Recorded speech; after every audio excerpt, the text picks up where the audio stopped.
Double bedroom ఇండ్ల అంశం రాజకీయ దుమారం రేపుతోంది. డబుల్ బెడ్రూమ్ ఇండ్ల నిర్లక్ష్యంపై మాజీ ఎమ్మెల్యే తీవ్ర ఆగ్రహం వ్యక్తం చేశారు. కోదాడలో డబుల్ బెడ్రూమ్ ఇండ్ల అంశం రాజకీయ దుమారం రేపుతోంది.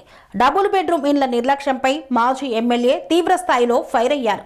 2018లో బీఆర్ఎస్ ప్రభుత్వం శంకుస్థాపన చేసిన డబుల్ బెడ్రూమ్ ఇండ్లను 2026 నాటికి కాంగ్రెస్ ప్రభుత్వం కనీస వసతులు చేయలేకపోవడం పూర్తిస్థాయి వైఫల్యమని విమర్శించారు. పేదలకు కనీస వసతులు కూడా కల్పించలేకపోతున్నారని, గాలి మోటార్లకు వెచ్చిస్తున్న ఖర్చును డబుల్ బెడ్రూమ్ ఇండ్లపై పెట్టాలని డిమాండ్ చేశారు. పొద్దున లేస్తే గాలి మోటార్లపై తిరిగే మంత్రులకు డబుల్ బెడ్రూమ్ కోసం ఎదురుచూస్తున్న పేదల కష్టాలు గుర్తుకు రావడం లేదా అంటూ ప్రశ్నించారు. డబుల్ బెడ్రూమ్ ఇండ్లపై శ్రద్ధ ఉంటే 560 ఇండ్లు ఖాళీగా ఉండేవి కావని ఆరోపించారు. 2 నియోజకవర్గాల ప్రజలను నా పిల్లలే అంటూ మోసం చేస్తున్నారని మండిపడ్డారు. వెంటనే డబుల్ బెడ్రూమ్ ఇండ్ల లబ్ధిదారులకు అవసరమైన అన్ని సదుపాయాలు కల్పించాలని డిమాండ్ చేశారు. లేని పక్షంలో కలెక్టరేట్, ఎంపీటీఓ కార్యాలయాలను ముట్టడిస్తామని హెచ్చరించారు. వెంటనే ఇక్కడ చర్యలు చేపట్టి ఈ చెత్త చెదారిని అడవిగా మారిన శిథిలావస్థకు తయారవుతున్న ఈ బెడ్రూమ్లలో వెంటనే కావాల్సిన మరామతులు చేపించి కావాల్సిన కనెక్షన్లు ఇచ్చి విద్యుత్ సౌకర్యం మౌలిక సదుపాయాలు కలుగజేసి వారం 10 రోజులలో పనులు పూర్తి చేసి లబ్ధిదారులకి హ్యాండ్ ఓవర్ చేయకపోతే కలెక్టరేట్ని ముట్టడిస్తాం, అధికారులని ముట్టడిస్తాం, ఎక్కడికక్కడ ప్రభుత్వాన్ని స్తంభింపజేస్తామని చెప్పేసి ప్రజల పక్షాన, డబుల్ బెడ్రూమ్ లబ్ధిదారుల పక్షాన నేను ప్రభుత్వాన్ని ఏకంగా హెచ్చరిస్తున్నా. కోదాడు పట్టణంలో బాలాజీ నగర్లో 2 విడతలుగా 560 ఇండ్లని డబుల్ బెడ్రూమ్ని పూర్తి చేయడం జరిగింది. 2 విడతలుగా పూర్తి చేసిన ఈ ఇండ్లని 2023 సంవత్సరంలో లబ్ధిదారులకి ఎంపిక ప్రక్రియ ద్వారా కలెక్టర్ పర్యవేక్షణలో, ఆర్డీఓ గారి సమక్షంలో వీడియోల ద్వారా లబ్ధిదారుల ఎంపిక కూడా పూర్తయిపోయింది. పూర్తయిపోయిన లబ్ధిదారుల లిస్టుని అనుకూలంగా వాళ్ళకి ఇండ్లని హ్యాండ్ ఓవర్ చేయాల్సిన అధికారులు గత 2 సంవత్సరాలుగా ఎందుకు జాప్యం చేస్తున్నారు అనేది అంతుబట్టని ప్రశ్న. అధికారుల నుంచి వస్తున్న సమాధానం ఏంటంటే కరెంటు కనెక్షన్ ఒక్కటి ఇచ్చేస్తే అయిపోతుంది, కరెంటు కనెక్షన్ ఇచ్చినాక వాళ్ళకి హ్యాండ్ ఓవర్ చేస్తామని చెప్తా ఉన్నారు. కరెంటు కనెక్షన్కి ఎంత అవుతుంది అని అడిగితే ఎలక్ట్రిసిటీ అధికారులు 35 లక్షల రూపాయలు డీడీ మాకు కడితే సరిపోతుంది అని అంటున్నారు. కోట్ల రూపాయల అభివృద్ధి ప్రదాతగా చెప్పుకునే పుణ్య దంపతులు ఉత్తమ్ కుమార్ రెడ్డి దంపతులు ఈ సామాన్యుల మీద ఎందుకింత వివక్ష? ఇవాళ ఇళ్లలో పని చేసుకొని రోడ్లు ఊడ్చుకుంటూ సామాన్య జీవితం గడుపుతున్న వాళ్ళు తలదాచుకోవడానికి ఇల్లు లేక, కిరాయిలు కట్టలేక నానా అవస్థలు పడుతున్న ఆ సామాన్యుల బాధల్ని అర్థం చేసుకొని తెలంగాణ ప్రభుత్వం, నాటి ముఖ్యమంత్రి గారు సామాన్యుల కళల్ని నిజం చేయడానికి డబుల్ బెడ్రూమ్ పథకాన్ని ప్రజలకు అందించింది.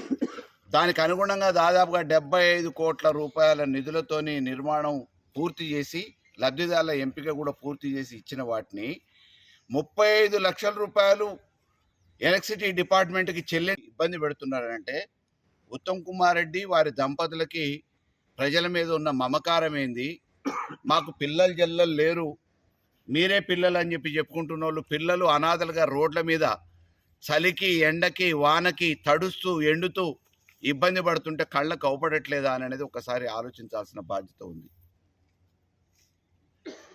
ఏం పాపం చేసిరు కోదాడోళ్ళు? 560 ఇండ్లు పూర్తి చేసిన తర్వాత కూడా శాంతినగర్లో ఎస్టిమేషన్లు ఎట్లా పెరిగినాయి? అవసరం లేని కాడ సింగిల్ రోడ్లు డబుల్ రోడ్లు ఎట్లయితున్నాయి?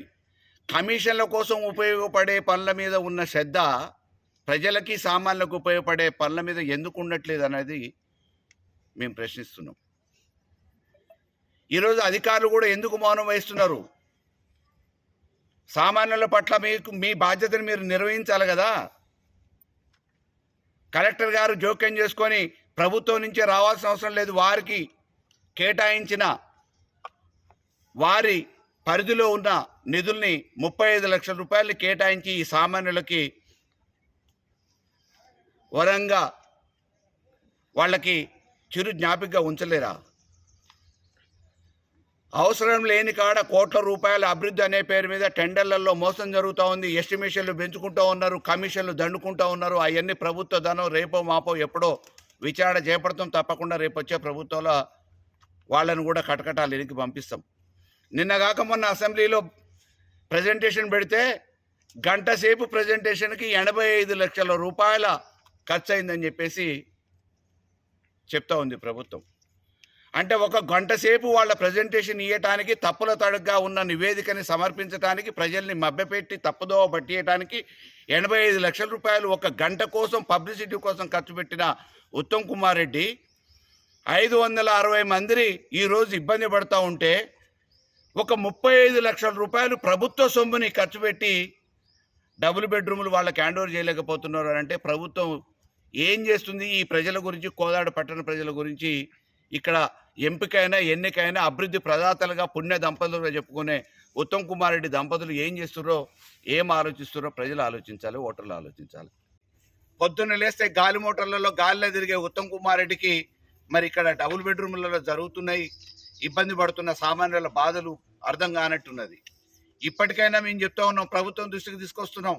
కలెక్టర్ గారు, ఆర్డీఓ గారు జోక్యం చేసుకొని వెంటనే ఇక్కడ కావాల్సిన నామినల్ ఒక 50-60 లక్షల రూపాయలు పెడితే 532 కుటుంబాలు ఇక్కడ నివాస యోగ్యంగా ఉండటానికి అనువైన కేంద్రంగా ఏర్పాటు చేసి నిర్మాణం పూర్తి చేసుకొని అన్ని వసతులు సమకూర్చిన బీఆర్ఎస్ ప్రభుత్వంలో ఇచ్చిన ఈ ఇండ్లని వెంటనే ఉండటానికి వాళ్ళకి కావాల్సిన సదుపాయాలు 50 లక్షల రూపాయలు ప్రభుత్వం ఖర్చు పెడితే సరిపోతుంది.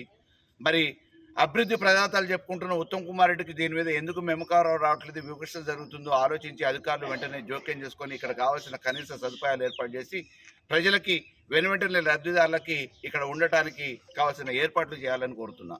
లేని పక్షంలో తప్పకుండా కలెక్టరేట్ని ముట్టడిస్తాం, ఆర్డీఓ ఆఫీసును ముట్టడిస్తాం, అధికార యంత్రాంగాన్ని స్తంభింపజేస్తాం.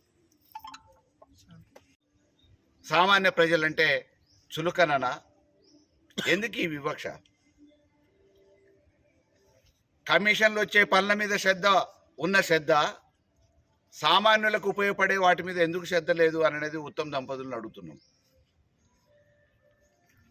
ఇవాళ రోడ్లు గుంతలమైపోయిన వర్షాల వల్ల డ్రైనేజీ వ్యవస్థ పొంగి పొర్లుతో ఉంది. కోదాడ పట్టణంలో మురికి కాలువలలో మురికి తీసే నాదుడు లేడు. ఎప్పుడో గ్రామ పంచాయతీ కింద ఉన్నప్పుడు ఉన్న ఎంప్లాయీసే కాకుండా మున్సిపాలిటీగా అప్గ్రేడ్ అయిన తర్వాత పెరుగుతున్న పట్టణాల జనాభాకు అనుగుణంగా, అవసరాలకు అనుగుణంగా పారిశుద్ధ్య కార్మికులు కూడా పెరగాలని చెప్పేసి అప్పుడున్న ఉన్నతాధికారులతో అనుమతులు తీసుకొచ్చి 70 మంది కార్మికుల్ని నియమిస్తే వాళ్ళకి జీతభత్యాలు ఇవ్వకుండా ఇవాళ వాళ్ళని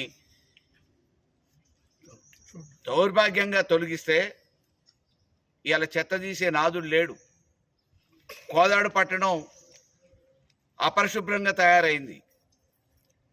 ఇవాళ కోదాడు పట్టణంలో ఆనుకోనున్న ఈ బాలాజీనగర్లో నిర్మించిన డబుల్ బెడ్రూమ్లు ఇవ్వటానికి ఎందుకు ఇంత వివక్ష జరుగుతుంది? అనేక సార్లు ధర్నాలు జరిగినాయి, లబ్ధిదారులు పోయి ఉన్నతాధికారులు కలిసిరు, అయినా ఎందుకు స్పందించట్లేదు? దీన్నున్న మతలబ్ ఏంది?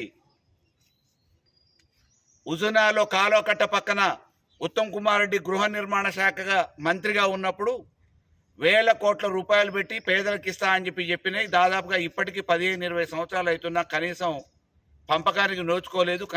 అక్కడ పోయి ఉండటానికి అనువుగా లేని స్థలంలో కమిషన్ల కోసం కట్టిన ఉత్తమ్ కుమార్ రెడ్డి లక్ష్మీపురం కాలనీలో ఏ రకమైతే నిర్వాహకం చేసిండో, 1కి 4కి అమ్ముకోవాలనే ఏ ప్రయత్నం అయితే చేసిండో అదే ప్రయత్నంలో భాగంగా ఈరోజు ఈ డబుల్ బెడ్రూమ్లో నాటకాలు ఆడాలని చెప్పేసి అధికారులను అడ్డం పెట్టుకొని అధికార పార్టీ నాయకులు ప్రయత్నం చేస్తున్నారు.